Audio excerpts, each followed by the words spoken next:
commencer à guérir à partir du moment où elle retrouve son souvenir. Mm. Ça, c'est une vraie théorie qui fonctionne, qui est plutôt la théorie en Europe, en fait, dans les pays qui sont assez marqués par les théories freudiennes, je crois. Et vous avez à l'opposé des théories qui sont outre-Atlantiques, que j'ai eu la joie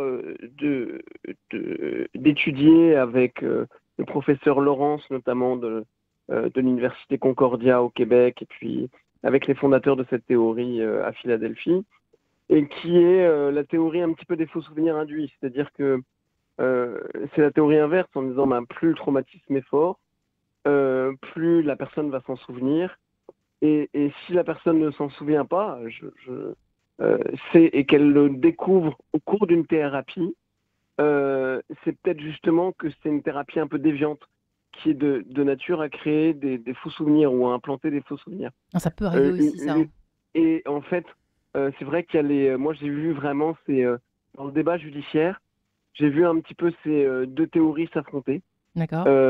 Et je ne suis pas du tout en mesure de trancher sur la théorie, mais on a une experte, je pense qu'elle pourra nous éclairer sur. Johanna sur fait ces non deux de la théories. tête. Je fais non et oui parfois. Ah, Johanna, alors Ouais. allez-y. Et juste avant de joindre notre témoin qui a accepté de prendre la parole aujourd'hui. Alors concernant l'amnésie traumatique, c'est pas une théorie freudienne du tout. Hein. C'est quelque chose qui a été travaillé et révélé de façon scientifique et tout à fait objective par le progrès des neurosciences. Et grâce à l'imagerie cérébrale, on a pu montrer que dans le cerveau, les personnes qui ont été traumatisées ou polytraumatisées ont une zone qui est la zone qui est responsable des émotions et notamment du système du stress, d'alerte et de la peur, qui s'appelle l'amygdale, qui est au centre du cerveau, dans le cerveau limbique, très bien protégé. C'est vraiment notre cerveau primaire, ancestral, qui est atrophié après un trauma. Donc il y a des vraies séquelles neurobiologiques, anatomiques, après un événement. Quoi, ah oui, complètement. Après un événement à caractère traumatique.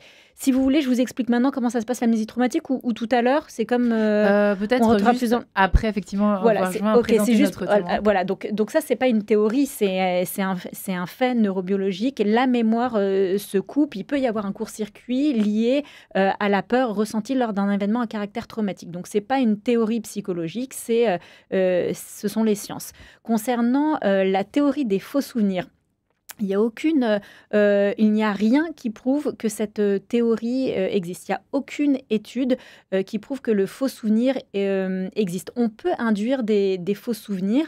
Si par exemple, toute votre vie, vous avez vu un album photo de famille et que vous avez vu par exemple une photo de votre grand-père à côté de laquelle on met une photo de vous, je ne sais pas, en train de faire de la balançoire, vous pouvez avoir l'impression à l'âge adulte d'avoir fait de la balançoire avec votre grand-père.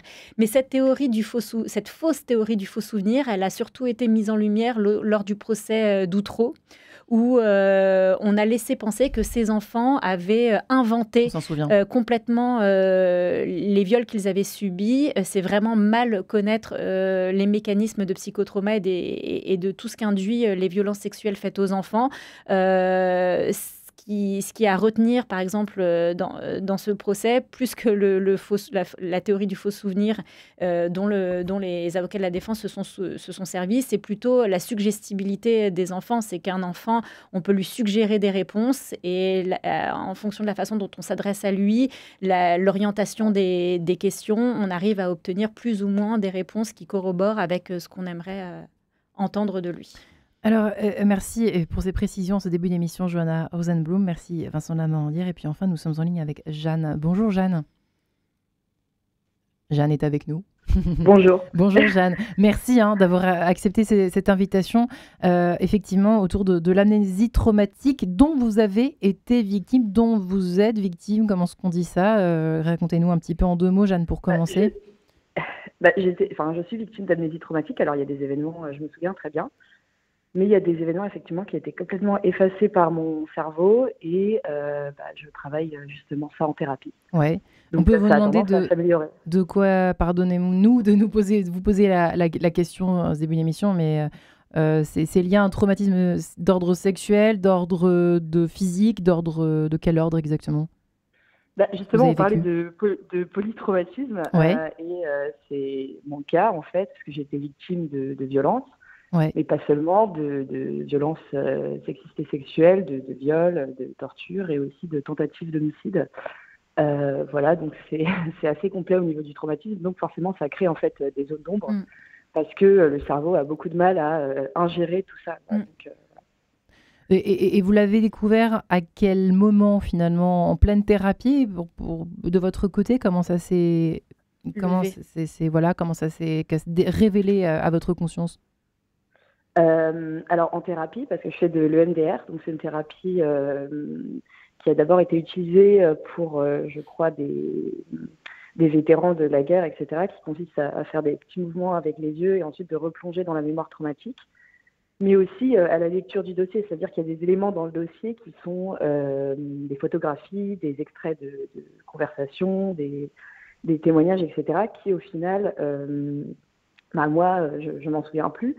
Et puis aussi, il y a la mémoire, ça fluctue, c'est-à-dire qu'il y a des choses dont je me souvenais au début de la procédure, par exemple, et que j'ai complètement oublié maintenant, et donc qui reviennent en mémoire à la lecture du dossier, etc. Donc c'est quelque chose de très, très Mm. étrange, c'est-à-dire que Ouais. j'ai l'impression que mon cerveau fait en permanence un tri dans ce qui est acceptable ou pas. Mm.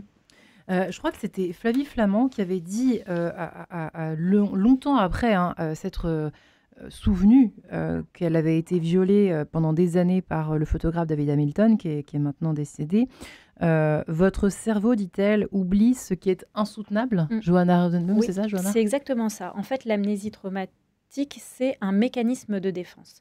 Lorsque vous êtes exposé à une violence extrême, physique, sexuelle, vous avez un afflux, votre cerveau est en danger, en fait. Et il réagit avec un taux de cortisol, l'hormone du stress, et d'adrénaline massif. C'est-à-dire que dans l'amygdale, donc le cerveau limbique, au centre du cerveau, très bien protégé par la boîte crânienne, il y a un système d'alarme, comme une alarme incendie qui va se mettre en route. Sécrétion de cortisol, d'adrénaline à haute dose parce que vous êtes en danger. Vous êtes en danger, votre vie, votre intégrité physique est réellement en danger. Et donc, cette information, elle est transmise au cortex préfrontal. C'est la zone qui permet de réfléchir, de prendre des décisions, de réguler ses éléments, de rationaliser, et dans ce genre de situation, de fuir. Sauf que dans les événements à caractère traumatique, souvent, on ne peut pas fuir. Donc, il y a une sorte de bug entre l'information de danger ultime extrême et l'immobilisme, puisque on ne peut pas échapper à son bourreau, on ne peut pas échapper à son agresseur ou à la situation à caractère traumatique. Donc vous voyez qu'à ce moment-là, le cerveau ne peut plus gérer. À la fois, il nous dit de fuir, il en va de notre survie, et de l'autre côté, il ne peut plus agir, on ne bouge plus. Il y a une forme de ce qu'on appelle de dissociation. Les personnes qui ont vécu un événement à caractère traumatique le savent bien. C'est-à-dire que d'un côté, leur corps subit le drame et de l'autre côté, elles ne ressentent plus rien parce qu'en fait, la continuité entre l'information de la violence et la capacité à bouger ne se fait plus. Et donc, face à ce danger, cette dualité entre je dois me sauver et je ne peux pas me sauver, le cerveau, pour se protéger, va créer un court-circuit. C'est un court-circuit. C'est un court-circuit, c'est un mécanisme de défense pour ne pas mourir en réalité. Et donc, pour ne pas mourir, ce court-circuit crée une amnésie. Il peut y avoir une amnésie qui dure quelques heures, quelques semaines, et pour certaines victimes, des décennies. D'où la question du délai de prescription et de la nécessité d'une imprescriptibilité des faits, puisqu'on peut oublier pendant 20 ans, 30 ans, pour se protéger, pour ne pas mourir de ce qu'on a vécu et du drame qu'on a éprouvé. Donc finalement, c'est assez bien fait. Et en même temps, ça crée tout un tas de comorbidités pour la victime, parce que toute sa vie, la victime va souffrir de troubles du sommeil, de troubles du comportement alimentaire, de troubles de la sexualité, de troubles de l'humeur, de dépression, d'anxiété, sans savoir d'où ça vient. Donc il peut y avoir une errance médicale énorme, un désarroi, une détresse énorme, parce que c'est la double peine en fait, parce que la victime souffre d'un mal dont elle ne se souvient pas. Ouais, vous vous retrouvez dans cette description, demandera Vincent Lamorandière ce qu'il en dit, mais Jeanne, est-ce que vous avez traversé cela finalement, toute cette espèce de parcours étrange? Oui, c'est vrai que alors la dissociation, j'ai eu cette expérience de nombreuses fois, et c'est vrai que c'est quelque chose. Il y a au début de la thérapie et après Après la tentative d'homicide, j'ai eu beaucoup de choses qui sont revenues en mémoire, mais il y a aussi énormément de choses qui se sont effacées. Voilà. Et au final, c'est très dur maintenant d'avoir un tableau réel de ce qui s'est passé. Et je pense que le procès, justement, permettra, pour moi en tout cas, d'avoir un éclairage plus large sur la globalité de la situation, parce qu'au final, on est enfermé dans son point de vue qui n'est pas forcément complet. Voilà. C'est là où Vincent Lamorandière, on peut dire d'une certaine façon, je prends des pincettes en le disant, que la justice peut en effet avoir un effet de soins, de thérapie partielle. Alors oui, vous avez bien raison de prendre des pincettes, Marie-Ange. Effectivement, la justice, vous savez, on dit que c'est une administration qui usurpe le nom d'une vertu. Le procès a des éléments, a des aspects positifs et structurants. Effectivement, comme le dit Jeanne, elle espère du procès un moment de reconstruction et de mise à plat des choses. Et puis, d'autres personnes qu'elles vont justement décider de ce qui a été commis ou pas, et du sens de la qualification de ce qui a été commis ou pas, et ça, c'est très positif. Et c'est vrai que le procès, c'est aussi un moment de grande violence judiciaire. Je suis pas dans la position expertale, qui est une position très différente de l'avocat, et je le dis sans agressivité, sans tension. L'expert est toujours celui qui sait. Vous voyez ce que je veux dire ? Qui dit la vérité.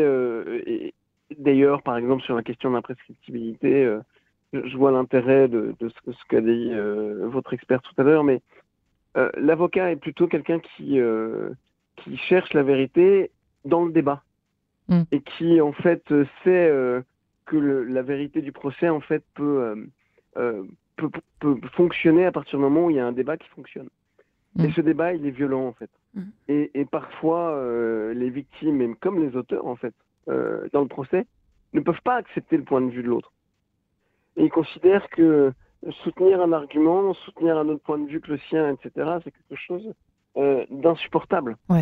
Et c'est pour ça que, oui, il y a des vertus structurantes du procès, mais nous, les professionnels de ce moment de débat, qui est un moment très dur, il faut le dire, notre première responsabilité, c'est d'accompagner les victimes, mais comme les auteurs, à ce moment-là, qui est un moment inconfortable, dangereux sur un point de vue psychologique. Et là, je suis un peu d'accord avec ce que disait votre expert, c'est-à-dire Johanna, c'est-à-dire c'est un peu la double peine, parce qu'en fait, la personne qui parle l'a dit 10 fois, il l'a vécu, le traumatisme a été subi, puis il a été raconté 1, 2, 3, 5, 10 fois dans un commissariat, puis devant un juge d'instruction, puis il va être dit dans un procès. Et puis après, si vous voulez, il va y avoir le regard de l'adversaire. Qui va être très différent, qui va parfois essayer de salir les propos de la victime. Et donc, c'est pour ça que oui, c'est structurant, oui, c'est positif, mais il faut faire attention aux effets secondaires. Une double peine. Alors, on sort pas tout à fait, même un tout petit peu du sujet, mais juste le point de vue de l'expert du coup. Oui, mais complètement. Quand on accompagne des victimes qui vont vers un procès, c'est très important de leur dire la vérité. Il y a souvent ce qu'on appelle une victimisation secondaire, c'est-à-dire le fait d'être exposé à nouveau à son histoire, devoir parler encore et encore et d'être soumis aux questions de la défense. De toute façon, tout le monde a le droit à un avocat, c'est sûr, mais c'est souvent des avocats qui sont extrêmement pugnaces et très violents dans leurs propos. Toutes les victimes vous le diront, elles finissent toujours par entendre. Est-ce que vous l'avez pas un peu, si on parle des violences sexuelles par exemple, un peu désiré? Est-ce que vous n'avez pas pris du plaisir? Est-ce que vous n'étiez pas un peu consentante? C'est extrêmement violent pour les victimes qui sont en retour d'amnésie traumatique, c'est-à-dire une amnésie qui remonte. Ça peut être l'occasion de flashbacks et de réviviscences extrêmement violents. Faut savoir en France qu'il n'y a que 2% des auteurs qui sont condamnés. Et souvent qui sont condamnés parfois... 2% oui, uniquement. Déjà, il y a très peu de femmes qui portent plainte. C'est ce que j'allais vous dire. Finalement, Ouais. c'est ça la première cause. Et dans ces, j'ai pas, je sais plus si c'est entre 11 et 20%, je crois, des femmes qui osent passer les portes d'un commissariat, qui arrivent finalement à caractériser suffisamment les faits pour qu'il y ait un procès. Et quand il y a un procès, on est à moins de 2%. Et puis après, il faut voir les peines. Je ne sais pas si vous avez entendu parler du documentaire de Ludoc qui est sorti sur la cyberpédocriminalité. On a un criminel qui s'en sort avec un an. Un an, je crois, je ne sais même pas s'il bracelet électronique, je ne suis même pas sûre, et 500 € d'amende. Waouh. Voilà. Alors qu'il a commis 3 victimes. Je pense qu'il faut prendre ces chiffres avec beaucoup de prudence. Voilà, je lis simplement. Faut prendre, parce que jeter le discrédit dans l'ensemble sur la justice en disant il y a une impunité pour non, c'est pas tellement ce qu'a dit Johanna. Johanna. Elle disait que c'était au contraire de la part des victimes, à quel point elles sont pas forcément tentées, enfin c'est pas le bon terme, enfin elles ont peur en fait d'aller déclarer, déposer, voilà, c'est ça, c'est plutôt ça. C'est pas tellement un discrédit. Oui, et puis c'est vrai que parfois le dépôt de plainte se fait longtemps après le drame, qu'il n'y a pas eu de visite chez le médecin ou aux unités médico-judiciaires, donc les choses sont dures à prouver, et puis il y a cette fameuse amnésie traumatique qui vient mettre à mal, en fait, parfois le récit de la victime. Moi, ma question que je me pose depuis le début de cette émission, Johanna, quand même, c'est qu'est-ce qui fait que certaines personnes ont été très fortement traumatisées et s'en rappelleront toute leur vie, et d'autres oublient? Comment ça? C'est ça qui est quand même très bizarre à comprendre. Oui, mais en fait, on n'est pas... c'est pas parce qu'on a vécu quelque chose, un événement à caractère traumatique, que derrière, on va être traumatisé et qu'on va avoir une amnésie traumatique. Si vous prenez, par exemple, le Bataclan, le drame du Bataclan, les gens ont sensiblement vécu, les victimes ont sensiblement vécu la même chose, et pourtant il y en a qui vont vous dire qu'ils sont des victimes du Bataclan, et d'autres qui vont vous dire qu'ils sont des rescapés du Bataclan. Donc c'est la personnalité, c'est la capacité de résilience, c'est le récit qu'on se fait aussi après un drame, c'est la façon dont on est entendu, où notre parole est reçue, où on est entouré, qui va faire qu'il va y avoir une onde de choc ou pas traumatique. Eh bien, prière pour guérir, ça va faire du bien cette première partie d'émission. Barbara Apravi, à tout de suite. Prière pour guérir, et Dieu sait que ça peut aider, évidemment, j'en parle en connaissance de cause, mais je me permets de le suggérer sur Radio Notre-Dame et RCF. Pourquoi les victimes peuvent-elles oublier un traumatisme? On en parle avec mes 3 invités. Johanna Rosenblum, psychologue et autrice de Déconditionnez-vous, tout comprendre au schéma de pensée qui nous enferme, publié fraîchement au Courrier du Livre. Vincent Lamorandière, avocat pénaliste, et Jeanne qui témoigne à ce micro aujourd'hui pour nous, elle qui a justement été victime d'amnésie traumatique. Alors justement, Jeanne, après tout ce qui a été dit déjà dans cette première partie d'émission, moi j'avais une question relativement simple, à savoir comment ça s'est passé, cette phase de réveil, si je puis dire, du souvenir. C'est venu donc c'est arrivé dans l'une de vos séances de EMDR. On connaît maintenant de plus en plus, en France, on en parle de plus en plus de cette forme de thérapie. Il y en a d'autres. Et comment il y a eu au début des espèces de confrontations pour prendre ce qu'a dit Johanna, c'est-à-dire est-ce que vous avez douté de vous-même, vous avez dit mais c'est pas possible, mais j'ai pas pu vivre ça, comment j'aurais pu l'oublier, ça peut pas être vrai. Est-ce que vous avez vécu cela, cette espèce de dilemme, de questionnement et de violence aussi? Alors moi, donc il y a des choses qui sont ressorties en EMDR, mais assez étonnamment, le plus gros des souvenirs traumatiques reviennent un peu après. C'est-à-dire que je pense que le cerveau prend le temps de digérer, en fait, de faire remonter un petit peu, d'exhumer à la surface les informations, et ça prend, je pense, quelques jours, voire des semaines, voire des mois ou des années parfois. Donc moi, c'est assez rapide en soi, mais je pense qu'il y a des événements que je n'arriverai pas à faire remonter à la surface. Après, moi, quand ils sont revenus, en fait, c'est-à-dire qu'on était dans l'oubli total. Et après, ils sont apparus comme une sorte d'évidence. Alors évidemment, c'est quelque chose de très choquant, c'est-à-dire qu'on est mis face à ce qu'on a vécu, mais personnellement, ces souvenirs, je les savais vrais. Ou en tout cas, je les ai acceptés comme vrais. Et j'ai pas eu tant de phase de doute, c'est-à-dire que une fois exhumés, en fait, ils font partie de ma mémoire, ils font partie de mon vécu. Et j'ai pas forcément tant rejeté que ça, même si ça a été très violent d'accepter, en fait, de réaliser que oui, ça m'arrivait. Ouais, Johanna, on a évidemment, on a du mal à comprendre comment ça fonctionne, mais c'est un peu sournois tout ça. Ouais, en fait, comme je vous le disais, l'amnésie, elle a vocation à nous protéger psychiquement, donc on oublie pour survivre. Et ce qu'il faut savoir, c'est que c'est vrai que Jeanne le dit très bien, les retours d'amnésie, ils sont très violents, ils arrivent souvent sous forme de flashback ou de réviviscence, soit à la faveur d'une prise en charge psychologique et parfois pas que. Ouais. Et surtout, parfois, ils arrivent en rafale, c'est-à-dire qu'une personne qui aura subi une amnésie traumatique qui aura duré 10 ans, 15 ans et qui se met à avoir des réviviscences ou des flashbacks, parfois il y en a plusieurs qui arrivent, voilà, étalés sur quelques mois, et puis qui arrivent sans prévenir, hein, dans le métro, au travail, en pleine nuit, le matin en se réveillant. Donc c'est des périodes qui sont extrêmement douloureuses. Mais si certaines victimes d'amnésie traumatique ou d'événements à caractère traumatique écoute, c'est ce que je rappelle à chaque fois chez les patientes et les patients avec qui on évoque ces souvenirs très douloureux et qui finalement se souviennent de leur histoire, donc quelque part reconstruisent leur trauma et vont pouvoir enfin les travailler, mais paradoxalement sont encore plus mal que quand elles ne s'en souvenaient pas, parce que psychologiquement c'est très très dur.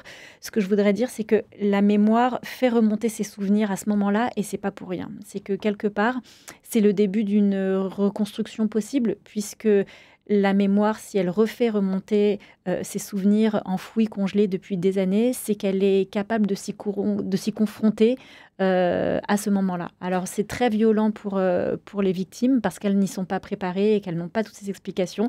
Mais si des souvenirs reviennent, c'est que ça y est, on a la force, même si c'est extrêmement douloureux, de s'y confronter et de les voir en face. Et même si le procès est ô combien douloureux, ça fait partie aussi, entre guillemets, du jeu, si je peux parler de jeu, mais enfin, en tout cas, de processus de libération, même si ça passe par des obstacles qui peuvent apparaître infranchissables. Vincent Lamandière, j'imagine que vous l'avez vu ça de vos propres yeux chez des victimes que vous avez accompagnées. Alors, et défendues, oui. Il y a quelque chose d'intéressant dans la mémoire. Et je dirais même qu'il y a quelque chose d'assez mystérieux dans la mémoire, si vous voulez. Parce que la mémoire, effectivement, la façon habituelle de la penser, c'est quelque chose qui est stocké un peu comme une donnée, en fait, qui est stockée dans un disque dur et puis qui peut ressortir à un moment. Ça, c'est la façon très, on va dire, très commune. Mais à côté de ça, aujourd'hui, on est dans une époque vraiment passionnante, et moi, j'explore un peu des thérapies de ce côté-là, parce que je trouve ça intéressant pour les personnes que je suis. C'est qu'on dit en fait que les éléments traumatiques ou même positifs, etc., sont stockés en fait dans le corps. Et il y a une mémoire en fait qui se fige dans le corps, même dans les cellules. Il y a plein de thérapies modernes, le body talk par exemple, les thérapies sur la mémoire cellulaire, etc., qui vont chercher à voir comment en fait c'est vraiment ce qui a créé une agression, c'est presque incrusté dans le corps de la personne, et comment on peut l'en libérer. Et c'est vrai que je trouve ça passionnant d'explorer la notion de mémoire, d'autant plus que chez les chrétiens et dans les textes anciens, dans les textes d'Israël, en fait, la mémoire, c'est les modalités de l'alliance. Pour actualiser la mémoire, pour actualiser l'alliance de Dieu avec son peuple, en fait, le peuple doit se souvenir, doit célébrer ce qui s'est passé et les moments de grâce dans l'Ancien Testament. Donc ça, c'est quelque chose, moi, qui me semble très important. C'est d'explorer toutes les voies, et je vais finir sur ça. J'ai défendu moins de victimes que d'auteurs, hein, je vais être clair. Je suis plutôt un avocat de la défense, mais je défends des victimes, dont certaines qui sont assez exemplaires, un peu à l'image de Jeanne, qui arrive à montrer une formidable résilience. Mais ce que j'ai vu, c'est qu'il n'y a pas un seul rapport au trauma. Et il y a une multitude de façons de gérer le trauma. Il y a une multitude de façons de de s'en sortir ou de ne pas s'en sortir. Et si vous voulez, moi je vois des gens qui sont parmi les auteurs, qui sont des auteurs multirécidivistes avec des tendances un peu psychopathiques, c'est-à-dire une difficulté à gérer le passage à l'acte, c'est-à-dire en fait ils ne peuvent pas s'empêcher. Et ceux-là, en fait, on découvre en retravaillant leur histoire qu'ils ont été victimes de viol quand ils avaient 13-14 ans. Et en fait, on s'aperçoit que la justice, dans son système actuel, ne peut pas avoir ça. Elle ne voit qu'un seul côté. Ils ne voient que comme un auteur et ils sont incapables de dire t'es auteur, mais t'as été victime de violence et de violences sexuelles graves et tout le monde s'en fout en fait. Donc si vous voulez, c'est pour moi, c'est pour ça que j'aimerais que la justice, moi j'essaie de faire de la justice, la défense du cabinet, c'est écouter, défendre, guérir. C'est-à-dire que l'acte de défense, que ce soit auteur ou victime, mais que du pénal, il ne peut pas exister sans une écoute en amont, mais en fait, il n'a pas vraiment de sens si on ne cherche pas une guérison en aval. Et j'avoue que la justice fonctionne un peu de manière un peu auto-centrée. Dans tous les cas, on peut pas. C'est pour ça que j'ai dit partiel tout à l'heure, c'est que de toute façon, qu'on soit victime, alors fortiori victime et même auteur, enfin de toute façon, elle peut pas tout faire. La justice, voilà, c'est pour ça que Johanna est là, c'est pour ça que voilà, vous êtes là, vous chacun dans son domaine finalement, Johanna, on est d'accord avec ça. Oui, complètement. Et ce que dit Vincent est intéressant par rapport à la mémoire cellulaire ou je sais pas si on peut dire ça, ou la mémoire du corps en tous les cas. Et si on la reconnaissait plus, on arriverait beaucoup plus facilement à caractériser les faits. Parce qu'aujourd'hui, si on ne va pas, si on parle l'exemple des agressions sexuelles ou des viols, directement dans une unité médico-judiciaire ou voir un médecin qui peut voir des lésions, peut faire des prélèvements. Et après, c'est compliqué. Voilà, exactement. Et si on pouvait reconnaître que quand on souffre de troubles de la sexualité, de troubles du comportement alimentaire, qu'on se scarifie, qu'on a une pathologie du lien, c'est-à-dire qu'on n'arrive pas à entrer en relation avec l'autre et ainsi de suite, et tout cela peut faire ce qu'on appelle un faisceau d'indices qui pourrait permettre de caractériser les faits et donc d'accéder à une procédure judiciaire pour viol ou agression sexuelle. On aurait déjà fait un très très grand pas. Et puis sinon, juste pour revenir sur ce que l'on pense au sujet des agresseurs, que pour être agresseur, il faut dans la plupart du temps ou très souvent avoir été victime soi-même. C'est vrai ça. Alors, on le sait ou pas ? Oui, on le sait, c'est faux. Il y a la commission indépendante sur l'inceste et les violences sexuelles faites aux enfants, la Ciivise, et qui a été mise en place par Emmanuel Macron en 2021 et qui a été co-dirigée par notamment Arnaud Gallet, le juge Édouard Durand, qui est un juge pour enfants. Ils ont fait une très large étude sur une cohorte de 33 000 victimes et ils se sont rendus compte que dans la grande majorité des cas, les victimes de violences ou d'agressions sexuelles sont des jeunes filles dans l'enfance et pourtant dans 97% des cas à l'âge adulte, les agresseurs sont des hommes. Donc si les victimes devenaient des agresseurs, les agresseurs aujourd'hui seraient en réalité des agresseuses. Or ce n'est pas le cas. Ouais, alors on s'éloigne un peu du sujet. Bon, allez-y, puis après, allez-y Vincent. Mais juste un point quand même, j'ai constaté effectivement qu'il y a des gens qui avaient des comportements sexuels déviants par exemple, sans avoir été eux-mêmes victimes d'infractions. Ce que je dis, c'est l'inverse. Et en fait, les statistiques, à mon avis, citées par Johanna, à mon avis, sont faussées par ce que je vais vous dire maintenant. C'est-à-dire qu'en fait, en fait, là, on parle des victimes, on parle du point de vue des victimes, mais quand on s'intéresse à un auteur, sa vie ne compte pas. C'est ça que vous voulez dire, en fait. D'accord. Ouais, en fait, sa vie ne compte pas, donc en fait, ça va pas ressortir, parce qu'en fait, tout le monde s'en fout de savoir s'il a été lui-même victime ou pas. C'est l'avocat qui parle, Johanna. Difficilement. Ça ressort difficilement. Non, mais et puis après, je vais vous dire un truc. Je suis un peu habitué à l'énoncé des statistiques, etc. Les stats constantes, ça évite d'éviter de poser des questions, quoi. C'est-à-dire, on peut tout savoir tout le temps. Moi, je m'aperçois que quand on accompagne quelqu'un de près, c'est pas des stats, et qu'en fait, on oscille entre des points de conviction, des affirmations et puis des interrogations. Voilà. Alors juste après, j'ai une question pour vous trois. Je la garde juste après la meilleure version de moi. C'est bien sûr celle de Fiona Apple, Better Version of Me, pardon. À tout de suite, les amis.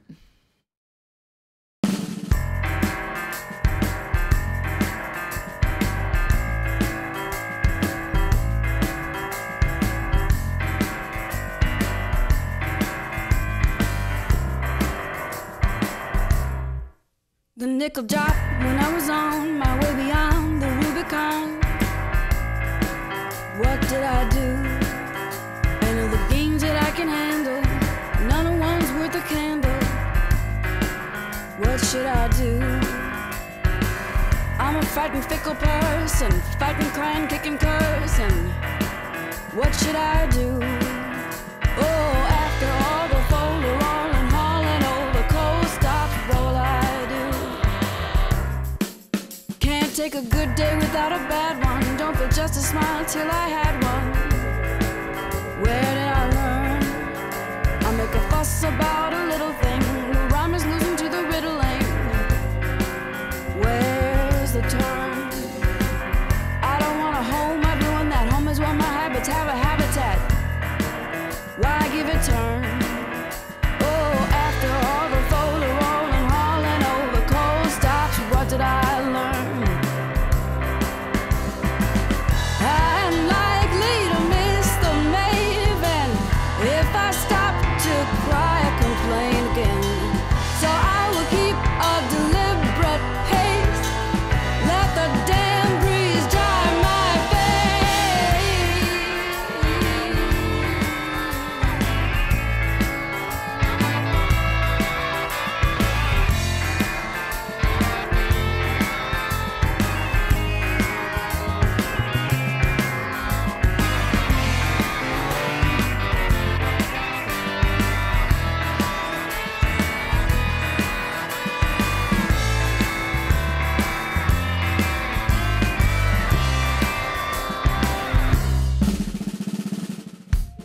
Oh, mister, wait until you see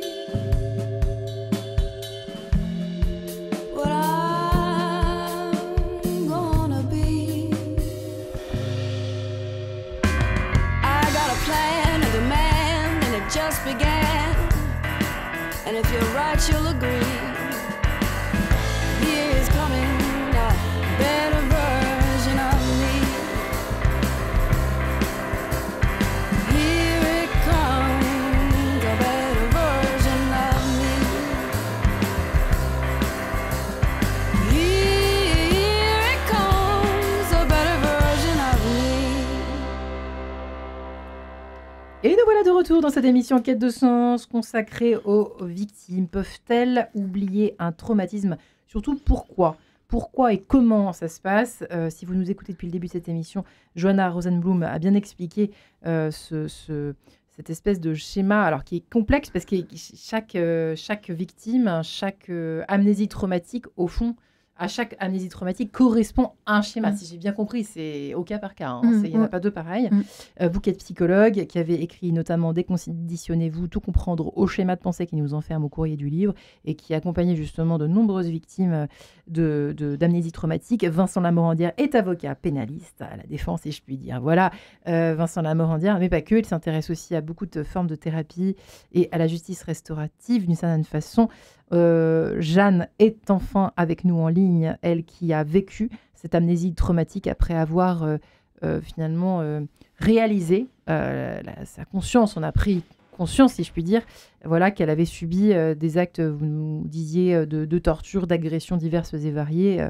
Jeanne, est-ce que, c'est vrai que je me posais la question, je me permets de la poser à tous les trois, mais au fond, est-ce que, à la lumière de ce qu'a dit Vincent Lamorandière, on est d'accord, on n'est pas d'accord, voilà, ça c'est une chose, mais est-ce que le fait de connaître mieux, est-ce que vous avez cherché à un moment donné, une fois que ces faits se sont révélés à votre conscience, dans votre conscience, est-ce que vous avez cherché à connaître les pourquoi du comment des actes de votre agresseur?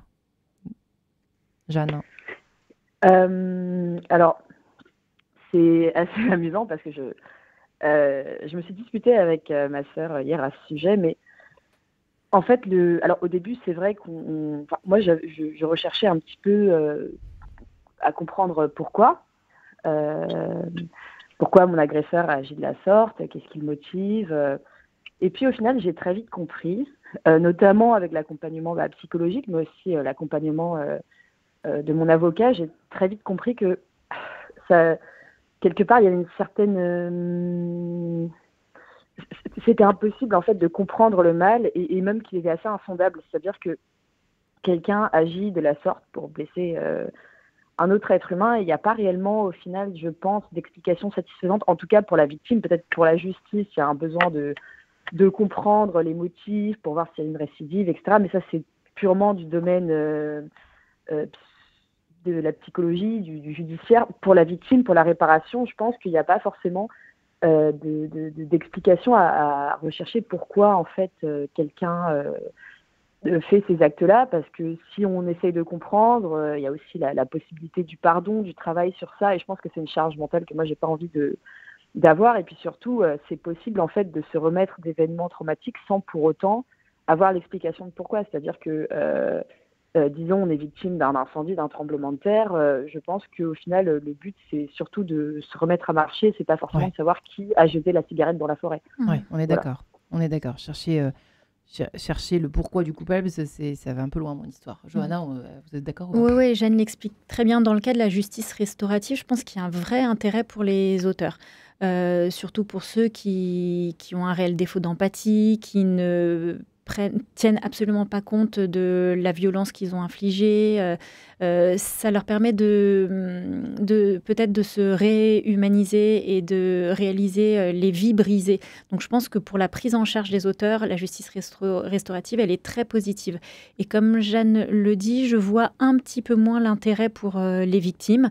Ça leur demande un effort cognitif, psychique monumental, puisqu'il faut pouvoir faire preuve d'empathie, d'écoute, de compréhension. Et quand on est déjà accaparé par sa propre reconstruction, qui est parfois vitale, se consacrer à générer ou d'éprouver de l'empathie pour un auteur, c'est compliqué. Et comme elle le dit très très bien, c'est pas parce qu'on sait qui a jeté le mégot de cigarette dans l'incendie qu'on souffre moins des brûlures qu'on a. Est-ce que l'amnésie traumatique est plus importante quand le traumatisme est généré, le coupable est un proche un proche. Plus c'est proche, plus on risque d'oublier parce que c'est lié à l'émotion, à l'affectif. C'est plurifactoriel, l'amnésie traumatique. Je pense que le premier critère qui crée une amnésie traumatique longue dans le temps, c'est l'âge et l'immaturité de la victime en lien avec la violence des faits.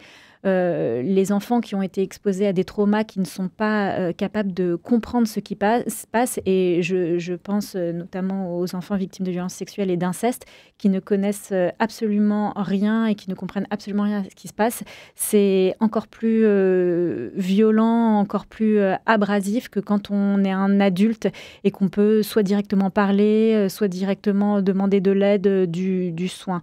Mais évidemment, il y a absolument pas de règles. Comme je vous disais, c'est vraiment plurifactoriel et c'est l'écho, le retentissement de l'événement, c'est-à-dire sa violence, l'imprévisibilité, le contexte, et en lien avec notre personnalité. C'est toujours très très compliqué. Il n'y a jamais deux façons d'éprouver le drame de la même manière, et donc deux traumas et deux amnésies qui se ressemblent. Ouais, Vincent de la Morandière, c'est intéressant. Je sais que vous êtes, je me trompe pas en disant que vous appréciez cette démarche de la justice restaurative. Vous êtes d'accord avec ce qui a été dit finalement ? Oui, tout à fait. Ouais, alors sur la différence auteur et victime, sur la capacité à comprendre pourquoi ça s'est passé. Alors, je suis assez marqué là pour le coup par des cours de philosophie ou voire même de théologie, si vous voulez. Vous avez un livre en philosophie d'Étienne Borne qui s'appelle Le problème du mal, et le sous-titre est assez clair. C'est le mal posé comme problème rend problématique la pensée elle-même. Le père Varillon, en théologie, disait le mal est mal parce qu'il est indéfinissable. C'est-à-dire qu'en fait, moi je suis persuadé qu'une des structures de notre existence, c'est vraiment qu'il y a des ténèbres autour de nous, il y a un océan de souffrance autour de nous.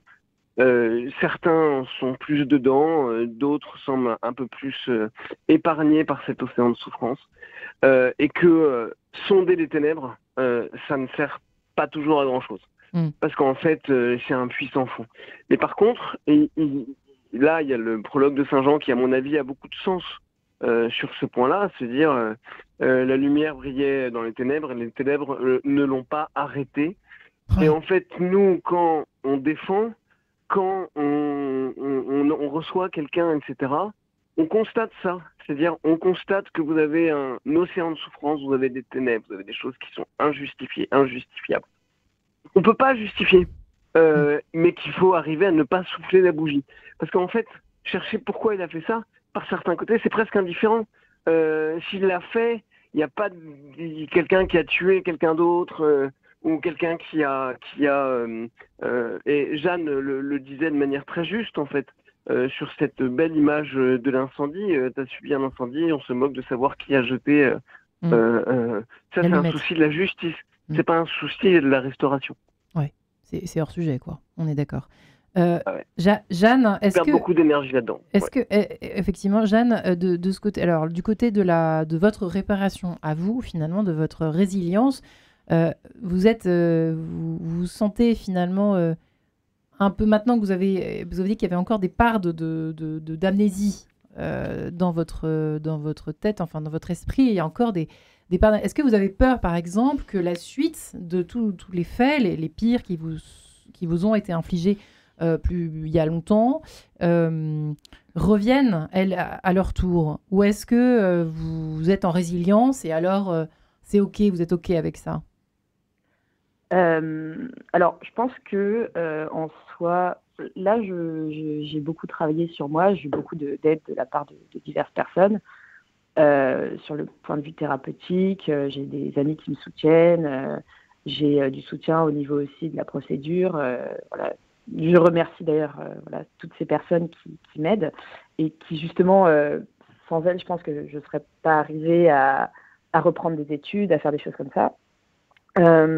En soi, je pense que pendant longtemps, j'ai eu peur de cet envahissement en fait, de la mémoire traumatique, de ne pas savoir ce que j'ai réellement effacé, une sorte de guet-apens en fait, des années plus tard, une bombe à retardement qui viendrait me surprendre. Alors maintenant, j'ai beaucoup moins peur de ça parce que je pense que je me suis suffisamment reconstruite, ou en tout cas, j'ai posé des bases assez solides pour pouvoir en fait faire face à ces événements. Et je pense aussi que je dois faire confiance à mon cerveau, c'est-à-dire que il va pas me confronter, enfin c'est le sentiment que j'ai, hein, mais je pense que l'amnésie traumatique, c'est un mécanisme évidemment de survie. Et je pense que si le cerveau livre des informations, c'est généralement au compte-gouttes et c'est des informations qu'on est en mesure de digérer à ce moment-là. C'est-à-dire que c'est pas pour rien qu'il y a une information qui revient à la lumière. C'est généralement parce que on considère qu'à ce moment-là, enfin en tout cas mon vécu, c'est celui-ci, c'est que quand la mémoire revient, on est capable d'y faire face. De l'encaisser. C'est enfoui jusqu'au moment où on peut en fait digérer cette information. Moi, c'est ce que j'ai ressenti et donc c'est pour ça que j'ai pas forcément peur d'être mise face à cette mémoire, même si je sais que ça peut être très douloureux sur le moment, mais j'ai aucun doute que je vais pouvoir y faire face.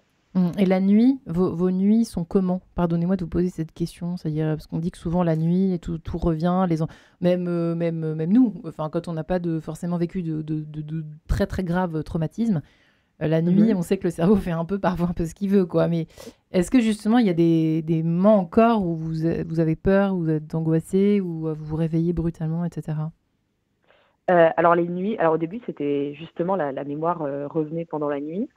Là, maintenant, j'ai fait beaucoup de travail et au final, mes nuits sont de plus en plus calmes et au final, mes cauchemars, même ceux qui sont les plus dérangeants, sont mêlés de mon quotidien également. Donc, c'est des angoisses de personnes normales avec des fois des figures sombres qui reviennent, mais c'est plus du tout envahissant comme ça a pu l'être et surtout, c'est plus directement la mémoire, c'est une transformation de cette mémoire, c'est cette digestion dans le monde du rêve où tout est un petit peu atténué.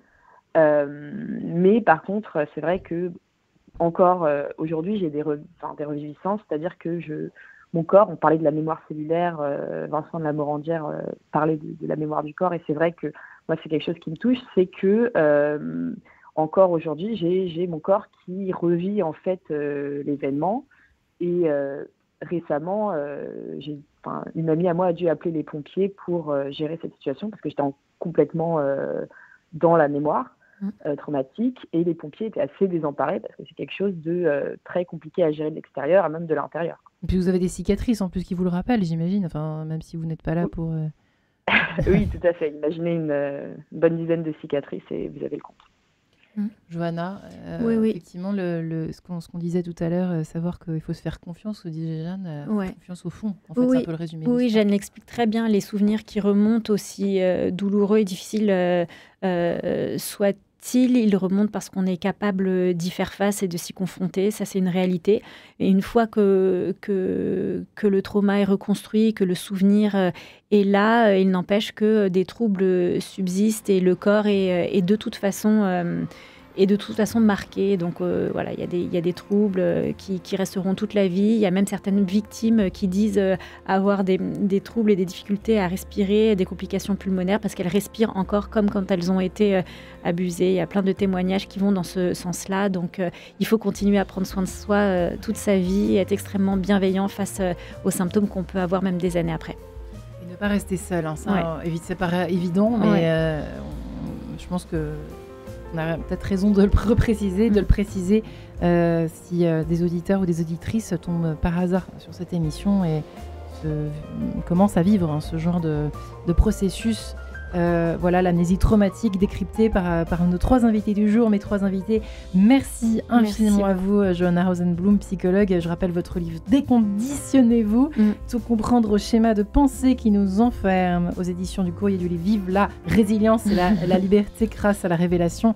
Vincent de la Morandière, merci aussi à vous. Merci d'avoir eu le courage de répondre à mes questions. Avocat pénaliste que vous êtes, Vincent de la Morandière, merci beaucoup. Et merci enfin à vous, Jeanne. Et j'ai envie de vous dire beau chemin de résilience, chère Jeanne. Et à très bientôt.